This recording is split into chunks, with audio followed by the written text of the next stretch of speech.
देखिए Thompson model, Thompson ने atom का मॉडल दिया और ये बताया कि एटम किस टाइप का होता है, उसकी शेप कैसी होती है। ठीक है, सबसे पहले एटम की स्ट्रक्चर के बारे में थॉमसन ने ही बताया था। ठीक है, थॉमसन ने 1898 में थॉमसन मॉडल दिया। थॉमसन मॉडल के दो नेम और थे, एक था प्लम पुडिंग मॉडल,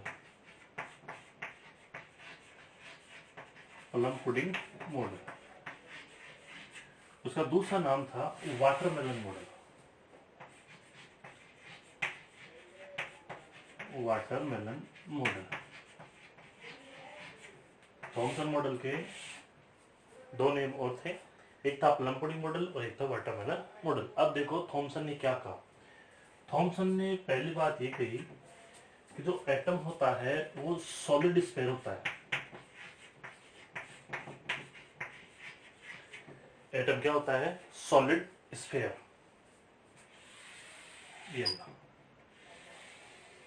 ये है एटम, सॉलिड स्फीयर। अच्छा, दूसरी बात, अब स्फीयर है तो उसकी रेडियस कितनी होगी? तो उसने कहा एटम की जो रेडियस है वो है 10⁻⁻10 मीटर, या फिर एंगस्ट्रम के ऑर्डर में। 10⁻⁻10 मीटर या एंगस्ट्रम के ऑर्डर में होती है इसकी रेडियस। अच्छा, थर्ड बात उसने ये कही कि जो पॉजिटिव चार्ज होता है, पॉजिटिव चार्ज वो होल वॉल्यूम के अंदर डिस्ट्रीब्यूट होता है। पॉजिटिव चार्ज कंप्लीट वॉल्यूम में क्या होता है? डिस्ट्रीब्यूट, इक्वली डिस्ट्रीब्यूट होता है, यानी ऐसे डिस्ट्रीब्यूट होता है कंप्लीट वॉल्यूम में, पूरे वॉल्यूम में, अंदर बाहर चारों तरफ क्या होता है?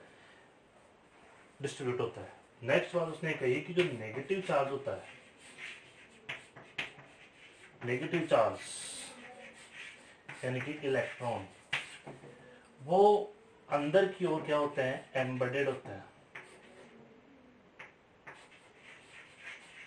एम्बेडेड होते हैं, अंदर की ओर दबे हुए रहते हैं। क्या होते हैं? अंदर की ओर दबे हुए रहते हैं। कौन? Negative electrons. ऐसे, ठीक है। देखिए क्या बताया थॉमसन ने पहली बात ये कही कि एटम क्या होता है? Solid sphere. ठीक है, सॉलिड स्फीयर होता है, उसकी रेडियस कितनी होती है? 10⁻⁻10 मीटर की इसकी रेडियस। ठीक है, फिर उसने कहा कि जो पॉजिटिव चार्ज होता है वो पूरे वॉल्यूम के अंदर, इस स्फीयर के पूरे वॉल्यूम में क्या होता है? डिस्ट्रीब्यूट होता है, इक्वली डिस्ट्रीब्यूट होता है। ठीक है, अंदर भी, ये चारों तरफ। ठीक है, फिर उसने कहा कि जो नेगेटिव चार्ज होता है, इलेक्ट्रॉन होते हैं, वो थोड़ा अंदर की ओर दबे हुए होते हैं, जैसे वाटरमेलन के अंदर। वाटरमेलन के अंदर जो उसकी गिरी है वाटरमेलन की, वो पूरे वॉल्यूम में रहती है, उसके जो सीड है वो अंदर की ओर दबे हुए रहते हैं, इसलिए इसको क्या बोलते हैं? Watermelon model. ऐसा ही प्लम पुडिंग एक डिश होती है, उसमें भी ऐसा ही होता है, इसलिए इनका नाम क्या है? प्लम पुडिंग मॉडल और watermelon model.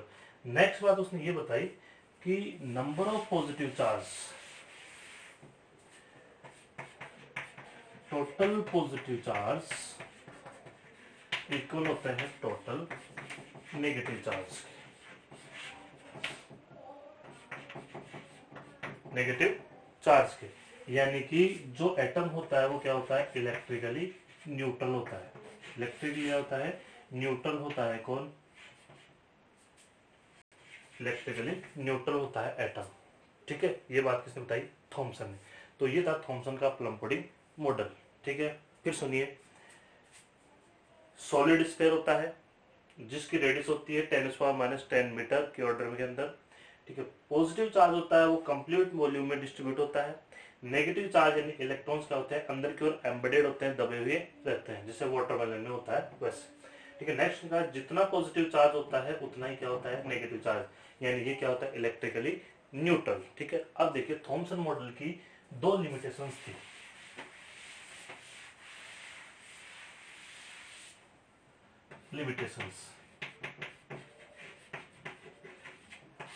Limitations of Thompson model. First limitation ये थी कि वो अल्फा पार्टिकल का जो स्कैटरिंग एक्सपेरिमेंट था, अल्फा पार्टिकल स्कैटरिंग एक्सपेरिमेंट, उसको वो सर्टिफाई नहीं कर सका। ठीक है, उसको कंप्लीटली वो एक्सप्लेन नहीं कर सकता कि अल्फा पार्टिकल स्कैटर्ड कैसे हुए एटम से। तो ये एक्सप्लेन नहीं कर सकता। सेकेंड, वो स्पेक्ट्रम को एक्सप्लेन नहीं कर सकता, उसने हाइड्रोजन स्पेक्ट्रम या स्पेक्ट्रम को उसने क्या किया, एक्सप्लेन नहीं कर सका कि स्पेक्ट्रम कैसे होता है। ठीक है, तो ये थी उसकी लिमिटेशंस। ठीक है, थैंक यू।